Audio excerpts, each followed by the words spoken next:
Hola, ¿qué tal a todos? La verdad que es un placer poder estar participando con ustedes del 31 Congreso de la Asociación Andaluza del Dolor. Obviamente el placer hubiera sido mayor si hubiera podido estar ahí con ustedes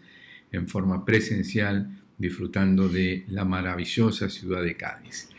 No tengo ningún conflicto de interés para esta presentación y básicamente en los próximos 15 minutos vamos a seguir una pequeña agenda concreta con unos puntos que nos permitirán generar algunas consideraciones y conclusiones al final de la charla. El síndrome post-laminectomía, del cual me han pedido que hable, claramente se ha denominado durante muchísimo tiempo también síndrome de cirugía facial lumbar o failback surgery syndrome. Y en definitiva, no cabe duda que en términos generales es un tema, un término que agrupa a aquellos pacientes que han sido sometidos a una cirugía o más de columna y que lejos de experimentar alivio, persisten con su dolor o desarrollan un dolor diferente al original. No obstante, hoy en día intentamos, por una cuestión más que nada taxonómica y de razonabilidad, considerar que el término más adecuado sería el de síndrome de dolor lumbociático postoperatorio persistente. ¿Esto por qué? Porque claramente hace indicación a lo que realmente le está pasando a ese paciente, que es mantener un dolor caracterizado topográficamente en la región lumbar, en la pierna o en ambos lugares. Si bien existen muchas causas, estos 4 grupos pueden identificar a la mayoría de los mismos. No cabe duda que hoy en día se operan muchas más columnas lumbares de lo que realmente se debería operar. Y eso es claramente alarmante por varios motivos. El primero, porque nosotros podríamos prevenir el desarrollo del síndrome de dolor lumbociático postoperatorio persistente, dándole a nuestros pacientes un tratamiento conservador y evitando una cirugía que en realidad no tenía indicación. En otras situaciones existen diagnósticos incorrectos, porque así sabemos cómo, si bien no todo lo que reluce es oro, tampoco todo lo que duele en la espalda suele ser una hernia de disco, como solemos ver en algunos pacientes operados de hernia de disco y que realmente, como en este paciente, el dolor se había originado en una patología que había pasado inadvertida y que poco tenía que ver con enfermedad discal, como un cordoma sacrococcigio que observamos en esta imagen. Muchas veces la indicación es la adecuada, paciente con canal estrecho, inestabilidad que requiere cirugía, pero el remedio termina siendo peor que la enfermedad. Y un paciente que ingresa por lumbalgia termina manteniendo su lumbalgia, pero aparte un déficit neurológico, secuelar, irreversible, con un dolor neuropático radicular por lesión de las estructuras nerviosas dentro del canal raquídeo por la malposición de un tornillo pedicular. Y también existen complicaciones, las cuales muchas son fortuitas, otras pueden ser evitadas, pero en definitiva las más frecuentes son la fibrosis peridural y perirradicular, la recidiva de una nueva hernia de disco o la lesión inadvertida de una raíz nerviosa durante el procedimiento quirúrgico. ¿Qué es lo que tenemos que hacer ante esta situación? Definitivamente el diagnóstico preciso y la historia clínica del paciente y su examen físico es primordial. Así identificar la topografía de su dolor. Muchas veces vemos pacientes con clara distribución metamérica a nivel crural, a nivel ciático, que nos orienta hacia un compromiso de una raíz determinada o un dolor axial de más características mecánicas que nos habla de componente fundamentalmente articular. Asimismo, existen desde el punto de vista de fuente de origen del dolor ciertas estructuras de las cuales prácticamente el 90% del dolor residual se debe en forma individual o combinada a estas 4 estructuras. Y lo importante es tener en cuenta que muchas veces al compartir el origen del dolor residual estamos frente a patología con un mecanismo de acción mixto por dolor somático de origen articular y dolor neuropático de origen fundamentalmente radicular. Las imágenes son así de mismo importantísimas. Las radiografías nos permiten evaluar deformidades estructurales y fundamentalmente las radiografías dinámicas, definir si existe o no algún trastorno biomecánico o inestabilidad de columna. La resonancia con diferentes tiempos de relajación y doble contraste nos permite observar la existencia de fibrosis postoperatoria, y la tomografía computada con reconstrucción 3D, la ubicación correcta o no y la existencia o no de aflojamiento del material de osteosíntesis. La discografía es un tema que sigue siendo controversial, pero muchas veces nos permite sacarnos las dudas si un disco realmente es la fuente o no de un dolor residual. Muchas veces esto sucede en lo que conocemos como síndrome adyacente por encima de una artrodesis con un cuadro de dolor mecánico, y que en esos casos la generación del dolor mediante una discografía provocativa nos permite confirmar con un nivel de evidencia de 2. Acá vemos, por ejemplo, la imagen normal de una discografía, la imagen patológica en el frente y en el perfil con la salida de contraste por el anillo fibroso. Vuelvo a repetir,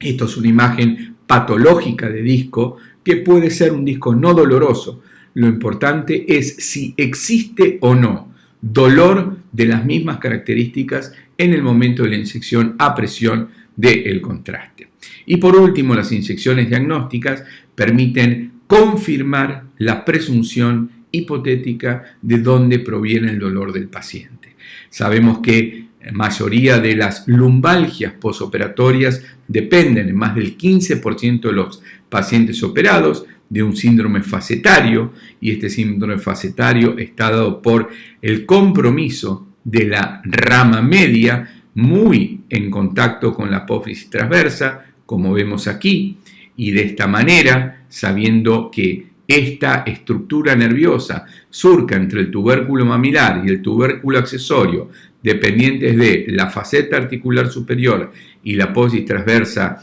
en forma respectiva, podemos realizar un abordaje y hacer el bloqueo específicamente como vemos en esta imagen de radioscopía oblicua con un nivel de evidencia de 1. Cuando el dolor es a nuestra expectativa radicular y hay imágenes que confirman cierto grado de alteración de la raíz, una raíz despulida o con fibrosis o algún grado de secuela a ese nivel, la administración en lo que es el pedículo, en la zona del ganglio de la raíz dorsal, de un analgésico o un anestésico local, permite con un grado de recomendación B y un nivel de evidencia 2, confirmar o no si el dolor proviene de esta estructura. Y muchas veces el diagnóstico diferencial proviene del dolor que surge de otra estructura articular, como es la articulación sacroiliaca, en la cual podemos, mediante en este caso estudio fluoroscópico o tomográfico, dependiendo de la preferencia del profesional o del operador, realizar un bloqueo selectivo de la estructura con un nivel de evidencia 2. Cuando estamos ya ante el diagnóstico de un dolor lumbociático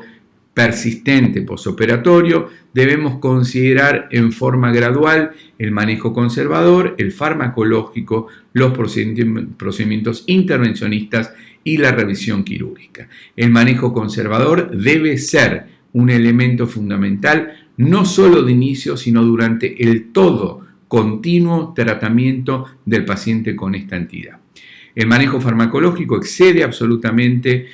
el objetivo de esta charla. Simplemente plantearles que recientemente hemos revisado todos los fármacos que hoy en día son útiles para el abordaje de estos cuadros, reconociendo su mecanismo de acción, las dosis recomendadas, efectos secundarios, ventajas y desventajas, tanto el paracetamol, los AINES, los relajantes musculares, los antidepresivos, gabapentinoides y opioides. Ahora bien, los procedimientos intervencionistas, bloqueos diagnósticos que pueden ser terapéuticos, no son más ni menos que los que hablábamos con inyecciones diagnósticas, que cuando utilizamos un corticoide puede generar un alivio más persistente del paciente. Y hace no demasiado tiempo hemos generado o intentado generar un algoritmo, un flujograma que permitiese, en base a aquel paciente que había agotado el tratamiento conservador y que eventualmente se había descartado una oportunidad quirúrgica, dependiendo si el dolor era axial somático, radicular neuropático o mixto, diferentes ramas cada vez en forma más progresiva en niveles de complejidad hasta llegar a las técnicas de neuromodulación. Es así que desde el punto de vista ablativo sabemos que la radiofrecuencia hoy en día es un procedimiento absolutamente seguro y eficaz porque es predecible, reproducible, específica de rama y selectiva de fibra utilizando la temperatura adecuada. Y más aún, hoy en día, ya más de 20 años atrás, podemos utilizar la técnica de radiofrecuencia pulsada que no genera una lesión y nos evita el riesgo de provocar un cuadro deaferentatorio con dolor neuropático posterior, por ejemplo en el caso de dolor radicular persistente, donde estaría contraindicada la radiofrecuencia térmica, radiofrecuencia continua, pero sí podríamos usar la radiofrecuencia pulsada. Con respecto a las técnicas de neuromodulación, estas pueden ser tanto químicas, mediante la infusión intratecal de fármacos a través de dispositivos, como vemos aquí, que son bombas implantables, muchas de esas programables que nos permiten inclusive definir infusiones continuas, infusiones en bolo, infusiones complejas, o la aplicación de energía eléctrica sobre fundamentalmente los cordones posteriores de la médula espinal. No cabe duda que 20 años atrás, si nos hubieran preguntado cuál es la técnica más adecuada, neuromodulación química o neuromodulación eléctrica, seguramente en base a la evidencia hubiéramos dicho neuromodulación química por la posibilidad de utilizar fármacos que abordasen de igual manera el dolor nociceptivo, por ejemplo morfina, y el dolor neuropático, por ejemplo clonidina y o anestésicos locales. No obstante, esto estaba sustentado porque desde el pivot trabajo de Richard North, que fue el primer trabajo prospectivo randomizado que demostró la mayor efectividad de la estimulación medular sobre la reoperación, eran solo pacientes bien seleccionados. ¿Y qué quería decir bien seleccionados? Que tenían casi exclusivamente dolor neuropático. Pacientes con dolor lumbar no eran candidatos a este tipo de estimulación eléctrica. 20 años atrás, un nuevo estudio de Richard North vuelve a determinar la eficacia de la estimulación medular sobre la recirugía, pero también manteniendo en cuenta que es para pacientes con dolor casi exclusivamente neuropático.